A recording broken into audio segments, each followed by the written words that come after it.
एक सिमरपुर नाम के गांव में अंजलि नाम की एक औरत रहती थी। अंजलि की एक बेटी थी जिसका नाम पूजा था। पूजा बहुत ही सुंदर और खूबसूरत थी। पूरा गांव उसकी खूबसूरती की तारीफ किया करता था। वहीं अंजलि की एक सौतेली बेटी भी थी जिसका नाम प्रीति था। प्रीति उसकी सगी बेटी नहीं थी, बल्कि वो उसके पति की पहली पत्नी की बेटी थी। प्रीति का रंग काला था, इसलिए उसकी माँ उसे जरा भी पसंद नहीं करती थी। वो हमेशा उसको काले रंग के लिए ताना दिया करती थी। अरे इससे अच्छा तो तू पैदा होते ही मर जाती तो कितना अच्छा होता। तेरे माँ बाप और मेरे सर से एक बोझ तो कम हो जाता। पैदा होते ही अपनी माँ को खा गई, उसके बाद अपने बाप को भी नहीं बख्शा तूने। पता नहीं कैसी मनहूस किस्मत लाई है। चल चल जल्दी हाथ चला और ये सारी मिर्ची कूट दे। माँ मिर्ची कूटते समय मेरी आँखों में बहुत तेज मिर्ची लगती है, मैं ये काम नहीं कर पाऊंगी। क्या कहा? नहीं करेगी? अरे पूजा बेटी आना तो जरा यहाँ। पूजा आती है और प्रीति के हाथ बांध देती है और अंजलि उसके मुंह पर मिर्ची रगड़ देती है। बेचारी प्रीति चिल्लाती रहती है, माँ छोड़ दो, माँ छोड़ दो, बहुत मिर्ची लग रही है माँ, माँ छोड़ दो। बहुत काम को मना करने लगी है ना तू, यही सजा है तेरी। बोल आज के बाद किसी काम को मना करेगी? नहीं माँ नहीं करूँगी, छोड़ दो माँ, बहुत मिर्ची लग रही है। तब अंजलि और पूजा उसे छोड़ देती हैं, पर बेचारी प्रीति उसकी आंखों में बहुत तेज मिर्ची लग रही थी। उसने अपने मुंह धुला और उसे कुछ राहत मिली, पर उसके साथ ये हमेशा ही होता था। उसकी माँ और बहन उसे हमेशा ही परेशान करती थी। एक दिन अंजलि बहुत ही सुंदर और महंगा सा फ्रॉक पूजा के लिए खरीद कर लाती है। अरे देख मेरी लाडो रानी, कैसा है ये फ्रॉक? अरे माँ ये तो बहुत अच्छा है, बहुत महंगा भी लग रहा है। हाँ महंगा तो है, पर बेटी मेरे लिए तेरी खुशियाँ मायने रखती हैं। पैसा नहीं, मेरा बस चले तो मैं लाख उड़ा दूं तेरे ऊपर। देख तू कितनी सुंदर लग रही है, एकदम परी जैसी। तभी प्रीति वहाँ आती है और कहती है, माँ मेरे कपड़े भी फट गए हैं, क्या तुम मेरे लिए भी कुछ लाई हो? दूर हट, मैं तेरी माँ नहीं हूँ और भला मैं तेरे लिए क्यों कपड़े लाऊंगी? पूजा के जो फटे पुराने कपड़े हैं वही पहन, समझी ना?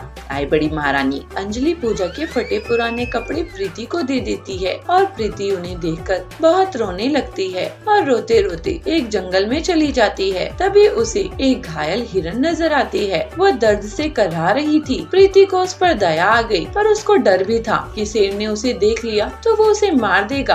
पर उसने अपनी चिंता ना करते हुए उस हिरन का फिक्र किया और वो उसके पैर में फंसा कांटा निकाल देती है। इसके बाद वो हिरन माँ दुर्गा के अवतार में बदल जाती है। प्रीति बेटी तू बहुत ही साफ और अच्छे दिल की लड़की है, तूने एक बेजुबान जानवर की जान बचाई और अपनी जान की परवाह भी नहीं की। मैं तुझसे बहुत प्रसन्न हूँ बेटी। ये ले, ये जादुई सोने चांदी का फ्रॉक, इसे पहनकर तेरे पास कई शक्तियाँ आ जाएंगी और ये फ्रॉक तेरी हर इच्छा भी पूरी करेगा और इसमें से सोने चांदी के सिक्के गिरेंगे। जा बेटी, अब तुझे किसी प्रकार की कोई चिंता नहीं होगी। प्रीति वो सोने चांदी का फ्रॉक लेकर घर आ जाती है और उसे पहन लेती है। उसे पहनते ही वो बहुत ही सुंदर और खूबसूरत लड़की बन जाती है। वो अब काली नहीं थी। उसे देख अंजलि और पूजा जल भून जाते हैं। ये सोने का चांदी का फ्रॉक पहनकर बहुत इतरा रही है, अभी इसका काम तमाम करती हूँ। अंजलि ने उसके फ्रॉक में आग लगानी चाहिए, पर जादुई फ्रॉक ने उसके ही कपड़े में आग लगा दी और वो चिल्लाने लगी, अरे बचाओ बचाओ, कोई मैं मर जाऊंगी, कोई तो मेरी मदद करो, अरे पूजा। उसकी बेटी पूजा तो वहाँ से भाग जाती है, पर प्रीति अपने जादुई फ्रॉक से कहकर वो आग शांत करवाती है और जादुई फ्रॉक पानी की बारिश करके वो आग बुझा देता है। उसके बाद प्रीति वहाँ से चली जाती है और अपना एक बड़ा सा सुंदर घर बसाकर उसमें रहती है। अब उसको किसी भी चीज की जरूरत होती तो वो जादुई फ्रॉक एकदम पूरी कर दिया करता था और जादुई फ्रॉक से सोने चांदी के सिक्के भी बिखरते थे। वो अपनी हर जरूरत पूरी करती थी। बदलापुर एक छोटे से गांव था।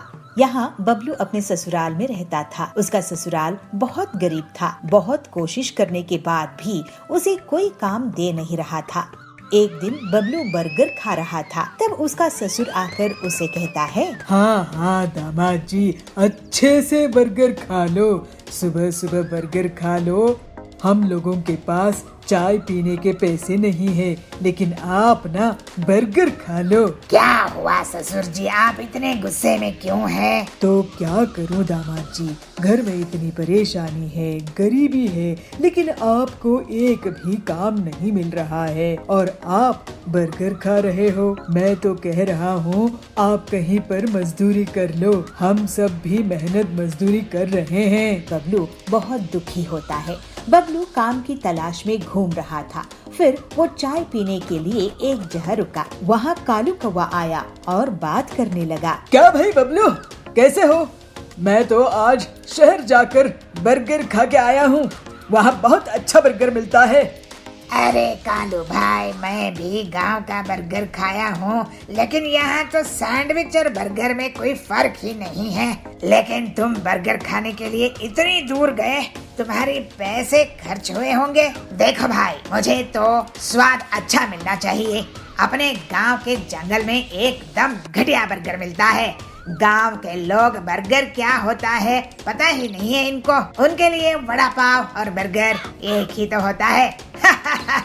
बड़ी बड़ी दुकानें खोल लेते हैं, लेकिन बर्गर पैटीज ऐसा ही फिसल जाता है। मैं ही नहीं, और भी बहुत से लोग हैं शहर जाकर बर्गर खाते हैं। मैं तो कहता हूँ बबलू भाई, कोई अपने ही गांव में छोटा सा ठेले भी बर्गर का खोल ले तो वो बहुत कमाई करेगा। ये तो आप सही कह रहे हो कालू भाई, मैं एक बार शहर जाकर बर्गर खा के आता हूँ। उसके बाद से बबलू एक दिन शहर जाकर बर्गर खा के आता है। उसके बाद वहाँ पर खाना बनाने की किताबें पढ़ता है और उससे जल्दी ही वो सभी तरह के बर्गर बनाने सीख जाता है। शहर से वापस आकर बबलू अपने दोस्तों को बर्गर्स खिलाता है।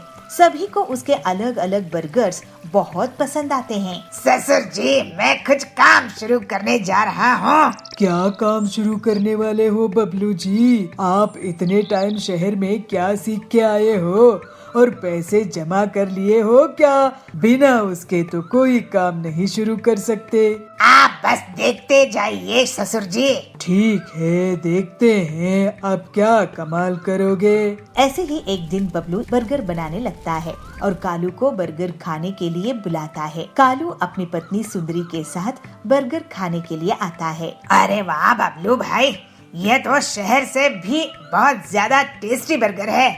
ऐसा बर्गर आप अपने गांव में बना रहे हो, मुझे तो यकीन ही नहीं हो रहा है। अब मैं शहर नहीं, आपके ही यहाँ बर्गर खाने आऊंगा। अगर तुम्हें पसंद आया है तो सभी को पसंद आएगा कालू भाई। जल्द ही बबलू की बर्गर की दुकान बहुत धूमधाम से चलने लगती है। जल्दी ही वो मुनाफा कमाकर अमीर हो जाता है। ससुर जी, आपको जानकर बहुत खुशी होगी कि मेरा बर्गर का काम बहुत अच्छा चल रहा है और मैं अपने परिवार के लिए एक घर खरीद लिया हूँ। अब हम सब जल्द ही वहाँ रहने जाएंगे। बर्गर बेचकर कौन घर खरीदता है दामाद जी? घर तो अमीर लोग ही खरीद सकते हैं। आप घर को कल ही देख लेना ससुर जी। और हाँ, आपको मैं अपने हाथ का बर्गर भी खिलाऊंगा।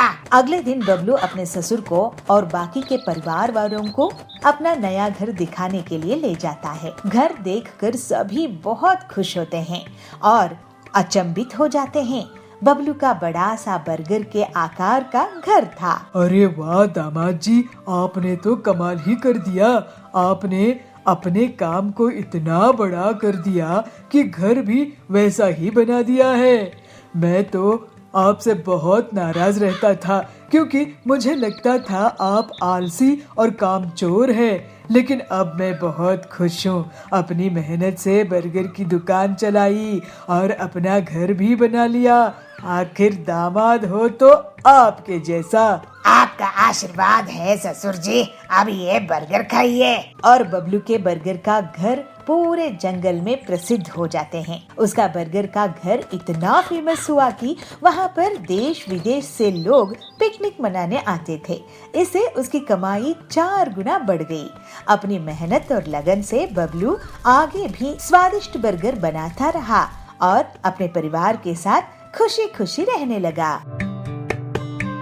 एक बार की बात है, भगवान गणेश बाल रूप में चुटकी भर चावल और चम्मच में दूध लेकर पृथ्वी लोक में भ्रमण के लिए निकले। वो सबको अपनी खीर बनाने को कहते हुए जा रहे थे। मेरे पास ही दूध और चावल है, कोई मेरे लिए क्या खीर बना देगा? ऐसे ही वो कहते जा रहे थे, पर सबने उनकी बात को अनदेखा किया और तो कुछ लोगों ने उनका मजाक भी बनाया। अरे ये बालक तो नासमझ सा दिखाई पड़ता है। हाँ भाई, सही कह रहे हो। देखो ना, एक चम्मच में दूध लेकर और एक हाथ में चावल लेकर घूम रहा है। भला इसकी खीर कैसे बनेगी?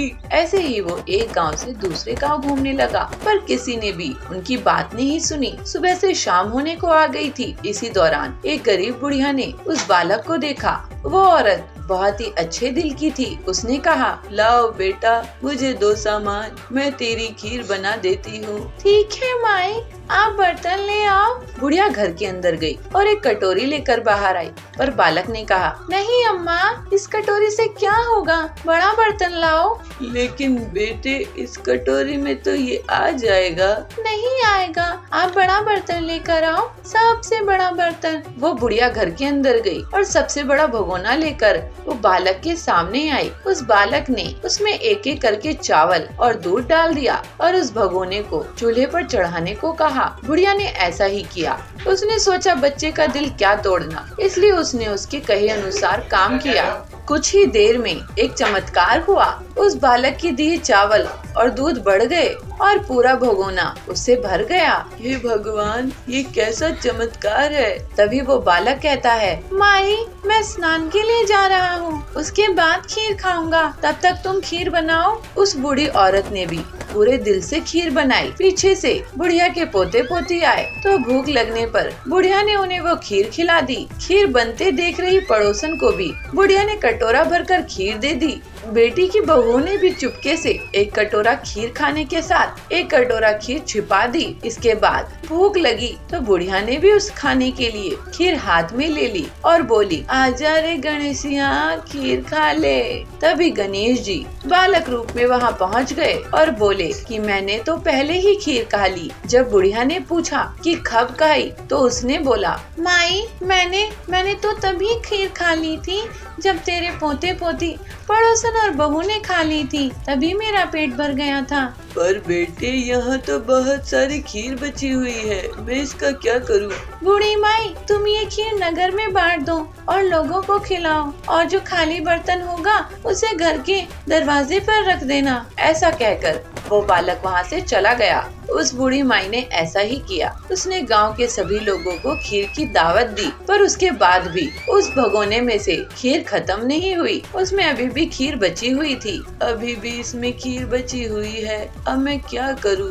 अरे हाँ, उस बालक ने बताया था, वही करती हूँ। बूढ़ी माई ने वो आधा खाली भगोना घर के मेन दरवाजे पर रख दिया और फिर सो गई। अगले दिन जब बुढ़िया उठी तो देखकर हैरान रह गई। उसे अपनी झोपड़ी महल में बदली हुई और खीर के बर्तन सोने जवरातों से भरा हुआ मिला। गणेश जी की कृपा जानकर बुढ़िया बहुत प्रसन्न हुई। गणपति बप्पा मोरया। बुढ़िया ने गांव में गणेश जी का एक भव्य मंदिर भी बनवाया और वो लोगों की मदद भी किया करती।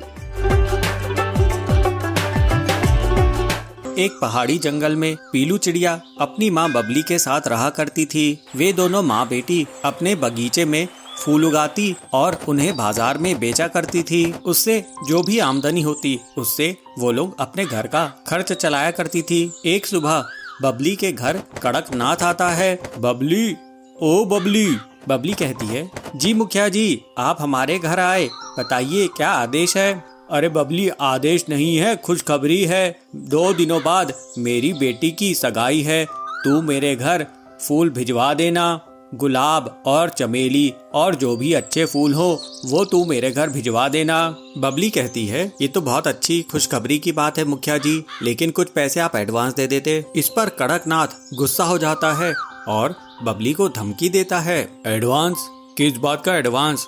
तू भूल गई क्या? मैं यहाँ का मुखिया हूँ। अगर मैं अपने में आ जाऊं तो तेरी दुकान बंद करवा दूंगा। मेरे हिसाब किताब में तेरे बहुत पैसे रुके हुए हैं।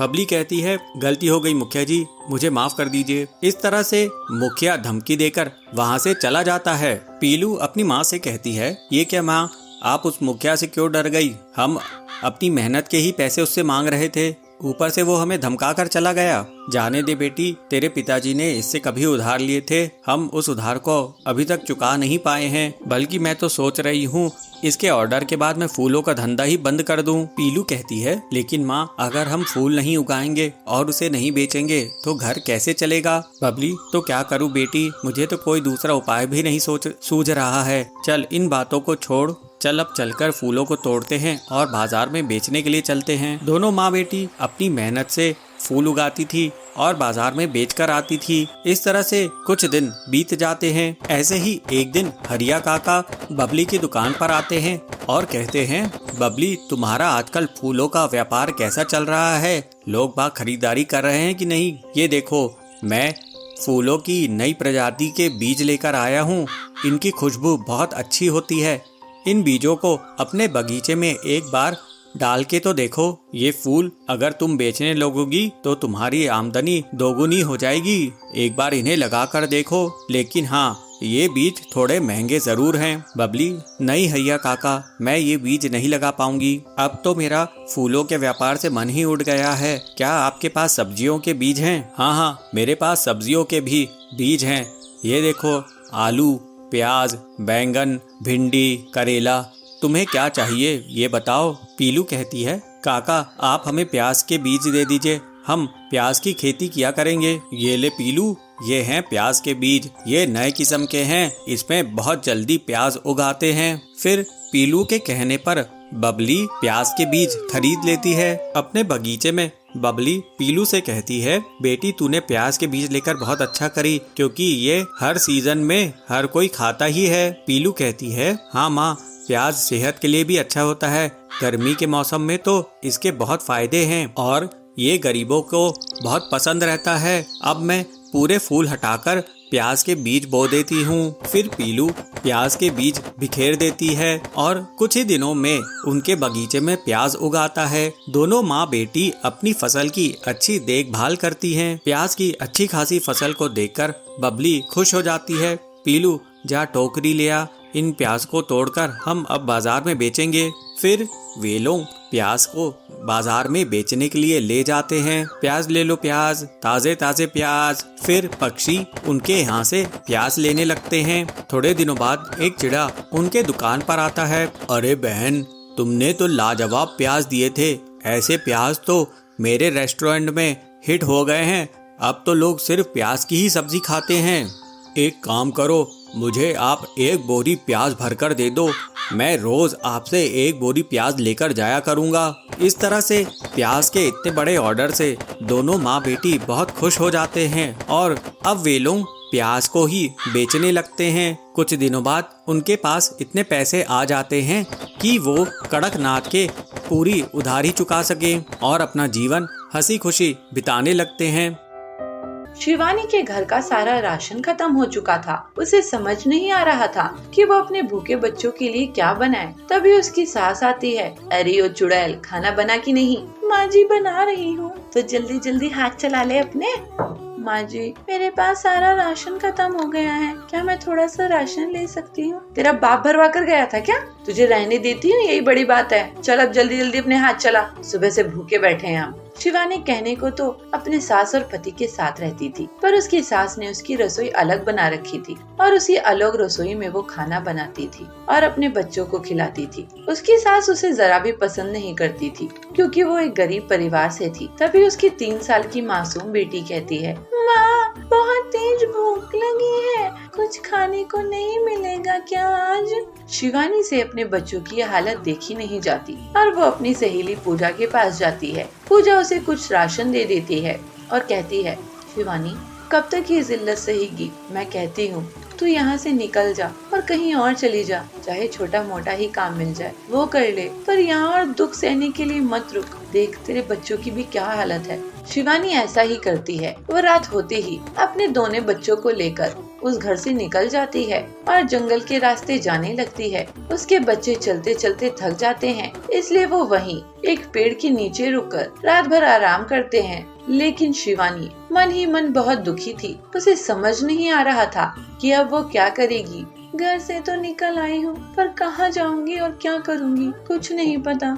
हे भगवान, मेरी मदद करना, रास्ता दिखाना मुझे। तभी उस पेड़ के ऊपर से कहीं से एक हीटर नीचे आकर गिरता है। वो उसे उठाती है। अरे, ये हीटर कहाँ से आकर गिरा? यहाँ तो कोई आसपास नजर भी नहीं आ रहा। रात को ठंड बहुत ज्यादा थी और इसलिए उसके बच्चों को ठंड लगने लगी। उनके हाथ पैर ठंडे पड़ने लगे। शिवानी के पास कोई कपड़ा भी नहीं था जो वो अपने बच्चों को ओढ़ा सके। शिवानी ने जब ये देखा कि उसके बच्चे ठंड से कांप रहे हैं तो वो बहुत घबरा गई। हे भगवान, ये मेरे बच्चों को क्या होता जा रहा है? मैं क्या करूं? इनका शरीर तो ठंडा पड़ता जा रहा है। वो इधर उधर मदद के लिए जाती है। तभी उसे एक घर नजर आता है। उस घर में कोई रहता नहीं था, तो वो उस घर के अंदर दोनों को ले आती है और खिड़की दरवाजे बंद कर देती है ताकि ठंडी हवा घर के अंदर न आ सके। पर अभी भी उसके बच्चे ठंड से कांप रहे थे। मेरे पास तो ये हीटर है, इसे जलाकर देखती हूँ। शिवानी ने वो हीटर चला दिया और उसकी गरम गरम हवा से बच्चों को कुछ राहत मिली। तभी शिवानी ने कुछ ऐसा देखा जिसे देखकर उसे विश्वास नहीं हुआ। उसने देखा कि हीटर के सामने जो गिलास रखा हुआ था वो अचानक से सोने में बदल गया है। ये कैसा जादू है? ये गिलास अचानक से सोने में कैसे बदल गया? तभी वहाँ देवी लक्ष्मी प्रकट होती हैं और वो शिवानी से कहती हैं, शिवानी, जिस पेड़ के नीचे तुम बैठी थी पुत्री, मैं उसी पर निवास करती हूँ। मैंने जब तुम्हारी बात सुनी और तुम्हारे कष्ट जाने तो मुझे बहुत दुख हुआ और इसलिए मैंने तुम्हें ये जादुई हीटर दिया ताकि इससे तुम्हारी मदद हो सके। अब तो तुम जान ही चुकी हो कि ये जादुई हीटर से तुम कुछ भी सोने की चीज बदल सकती हो और उसे बेचकर अपना और अपने बच्चों का जीवन संवार सकती हो। हे देवी लक्ष्मी, आपने मेरे सारे दुख हल कर दिए। देवी लक्ष्मी उसे आशीर्वाद देकर वहाँ से अंतर ध्यान हो जाती हैं और शिवानी एक एक करके कुछ पत्थर उस जादुई हीटर के सामने रखती है और देखते ही देखते वो सभी पत्थर सोने में बदल जाते हैं। शिवानी उन्हें बाजार में जाकर बेच देती है और इन पैसों से अपने लिए एक घर खरीदती है और अपना कारोबार शुरू करती है। कुछ ही दिनों में वो बहुत बड़ी कारोबारी बन जाती है और उसके इंटरव्यू टीवी में आने लगते हैं। जब उसकी सास और उसका पति उसे टीवी में देखते हैं तो उसे देखकर जलते ही रह जाते हैं। पर शिवानी माता लक्ष्मी के आशीर्वाद से उन्नति ही उन्नति करती रहती है। सुंदरपुर नाम का एक राज्य था। उस राज्य में एक दिन एक मुसाफिर आता है जो साधु जैसे पहनावा पहना था। वह शहर के बाहर एक बरगद के पेड़ के नीचे ध्यान के लिए बैठ जाता है। कई दिनों तक वह साधु वहाँ पे बिना कुछ खाए पिए ध्यानस्थ होकर बैठा था। उस राज्य के लोगों को यह लगने लगा कि यह बाबा सच में कोई महान संत है, तो सारे उनके दर्शन के लिए आने लगे। जब यह खबर सुंदरपुर की राजा तक पहुँचती है तो वो खुद भी बाबा के दर्शन के लिए आ जाता है। जैसे जैसे समय बीतता गया तो राजा का वह संत पर विश्वास भी बढ़ने लगा। तो वह संत से राजा अपने छोटी बड़ी सारी समस्याएं, सारी बातें बांटने लगा और उनकी सलाह लेने लगा और उनके रहने के लिए एक अच्छा सा कुटीर भी बनाया और 2-3 सेवक को भी लगा दिया। राजा का कोई बेटा नहीं था, मगर राजा को एक बेटी थी और राजकुमारी बहुत सुंदर थी। राजकुमारी जैसी सुंदर आसपास की कोई राज्य में नहीं थी। सुंदरपुर की राजा ने अपनी बेटी की विवाह बहुत छोटी उम्र में ही बगल वाली राज्य की राजकुमार से निश्चय कर दिया था। महल के सारे लोगों को बात करते हुए सुनकर राजकुमारी भी वह संत से मिलने की इच्छा प्रकट करती है, मगर राजकुमारी को महल से बाहर जाने की इजाजत नहीं थी। मगर एक दिन राजकुमारी को मौका मिलता है और वो सबसे नजर बचाकर साधु को मिलने चली जाती है, मगर यह संत की भेष में ठगता वह कोई साधु नहीं था। जैसे ही वह राजकुमारी को देखता है तो वह मोह में पड़ जाता है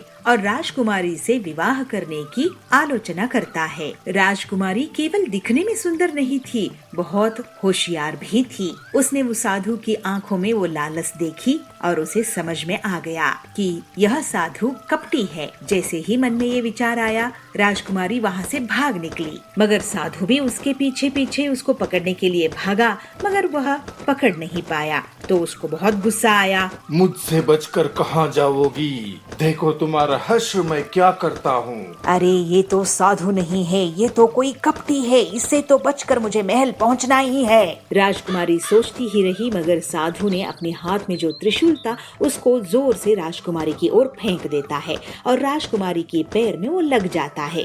अरे मेरे पैर में ये लग गया, अब मैं कैसे भागूं? मगर राजकुमारी दर्द को सहन करने की शक्ति भी रखती थी, वह बहुत हिम्मतवर थी, तो उसने उस त्रिशूल को निकाल फेंका और जैसे तैसे करके महल पहुंच गई। अरे इसको तो किसी और को नजर नहीं आना चाहिए, इस घाव को मैं खुद मरहम पट्टी करूंगी। ऐसे कहते हुए अपने घाव पे मरहम पट्टी करती है और घबराहट से राजकुमारी रोने लगती है। दूसरे दिन राजा साधु के पास पहुंचता है तो साधु सीधे मुंह बात भी नहीं करते। तो राजा दुखी होता है और पूछता है, क्या बात है गुरुजी? मुझसे कोई भूल हो गई? आप मुझसे बात क्यों नहीं कर रहे हैं? राजन, मैं जो कहूँगा वो शायद तुम्हें अच्छा नहीं लगेगा। कैसी बात कर रहे हैं गुरुजी? कहिए, क्या बात है? तो फिर सुनो राजन, इस राज्य में एक बुरी आत्मा है, अगर उसका अंत नहीं किया गया तो वो सबको खत्म कर देगी। यह सुनकर राजा के मन में घबराहट पैदा हुई और वह कहा, बुरी आत्मा कौन है वो? उसे कैसे पकड़ा जाए? यह आत्मा आपकी महल में एक सुंदर लड़की का रूप लेकर रह रही है। कल रात को ये आत्मा हमसे मिलने हमारे कुटीर पर आई थी, लेकिन जैसे ही हमने अपने त्रिशूल उसकी तरफ फेंका तो उसने अपनी असली रूप में आ गई। उसने एक भयानक रूप धारण कर लिया। अगर मैं साधु नहीं होता तो वो मुझे भी खत्म कर लेती। मगर गुरुजी, ये तो बताइए कि मैं उसे पहचानूंगा कैसे? ऐसे कहते हुए राजा अपनी चिंता प्रकट करता है। तब ये कपटी सन्यासी कहता है, उसे ढूंढो, उसके पैर पे त्रिशूल का घाव है, अपनी राज्य में डंका बजा दो, मिलते ही उसे कैद कर लो, फिर मैं बताऊंगा आगे क्या करना है। यह सुनकर चिंतित राजा अपनी महल के ओर दौड़ता है और महल के कर्मचारी को बुला के कहता है कि जिसकी पैर पे त्रिशूल की निशान है उस लड़की को ढूंढने के लिए। उसके महल के नौकर और सैनिक पूरे राज्य में ढूंढते हैं, मगर उनको ऐसी कोई लड़की नहीं मिलती है।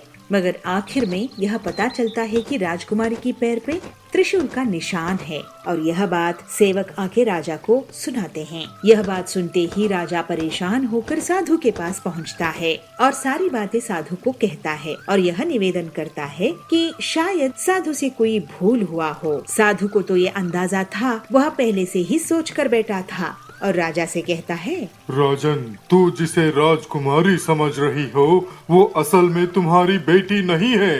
तुम्हारी असली बेटी को पैदा होते समय एक जादूगरनी ने चुरा लिया था और उसे इस बुरी आत्मा से बदल दिया था। अब तुम पर है राजन, मेरी बात मानो या ना मानो। अगर नहीं मानोगे तो राज्य का विनाश निश्चित है। राजा को साधु पर अटूट विश्वास था, इसीलिए ज्यादा न सोचते हुए राजा ने साधु की बात मान ली और राजा अपनी बात को मान रहा है इसका भनक लगते ही साधु कहता है, एक बड़ी संदूक मेरी कुटिया में रख दो और रात होते ही किसी को भनक ना लगते हुए राजकुमारी को मेरे पास ले आओ। राजा बिल्कुल वैसे ही करता है जैसे साधु ने कहा था और राजा और साधु दोनों मिलकर उस संदूक में राजकुमारी को डालकर उसको बंद कर देते हैं और रात को ही उस संदूक को नदी में बहा दिया। उसके बाद राजा महल चला गया और साधु अपने कुटीर। मगर साधु को अभी भी संतुष्टि नहीं मिली थी, क्योंकि वह खुद राजकुमारी को सजा देना चाहता था। इसलिए कुटिया में पहुँचते ही अपने 2 शिष्यों को बुलाते हैं और कहते हैं कि उन्हें सपने में भगवान के दर्शन हुए और भगवान ने कहा है कि नदी में तैरते हुए संदूक एक उनको मिलेगी और उस संदूक में बहुत कीमती चीज है और इसलिए दोनों शिष्यों को कहता है कि वो तुरंत जाए और वो संदूक को ढूंढ के कुटीर में ले आए। गुरु की बात सुन के दोनों शिष्य नदी की ओर चल पड़ते हैं। अगले दिन पड़ोस की राज के राजकुमार नदी किनारे शिकार पर आए थे। अचानक राजकुमार की नजर नदी में तैरते हुए संदूक पर पड़ती है और वह सैनिकों को तुरंत वह संदूक बाहर निकालने की आदेश देते हैं। इतनी बड़ी संदूक को देख के राजकुमार को थोड़ा आश्चर्य तो हुआ, मगर वह संदूक को खोल के देखने की निश्चय करते हैं और खोलते हैं। जैसे ही संदूक खोलता है तो वह आश्चर्य और बढ़ जाता है, क्योंकि संदूक में बहुत सुंदर सी एक कन्या थी। इतनी सुंदर कन्या राजकुमार ने पूरी अपनी जिंदगी में कभी नहीं देखा था। राजकुमारी डरते ही संदूक से बाहर आती है और राजकुमार को सब कुछ बताती है। राजकुमार भी स्वयं अपना परिचय देते हैं कि वो पड़ोस की राजकुमार है, जिसकी शादी राजकुमारी के साथ बचपन में तय हुई थी। राजकुमार राजकुमारी को सांत्वना देते हुए कहते हैं कि वह तुरंत वहीं पे गांधर्व विवाह करेंगे, और उन दोनों ने गांधर्व विवाह कर लिया। और सैनिकों को राजकुमार आदेश देता है कि उस पेटी में एक जंगली बंदर को बंद करके फिर से नदी में बहा दिया जाए। राजकुमार राजकुमारी के साथ अपने महल वापस चला जाता है। इधर साधु के दोनों शिष्य पेटी को नदी में तैरते हुए देखते हैं और उस संदूक को ले जाकर साधु की कुटीर में रख देते हैं। पेटी को देखकर साधु को बहुत संतोष होता है और वह दोनों शिष्यों को कहता है जब तक वो ना कहे तब तक कुटिया के अंदर ना आए और कुटिया के बाहर पहरे पे खड़े हो जाएं। फिर क्या था, साधु ने कुटिया की दरवाजा बंद किया और संदूक को खोला। पेटी से निकली हुई बंदर साधु के ऊपर कूदकर उसको बहुत सताती है। साधु चीखता रहा, चिल्लाता रहा, मगर कोई कुटिया की दरवाजा नहीं खोला। इस तरह साधु को अपनी किए की सजा मिल गई।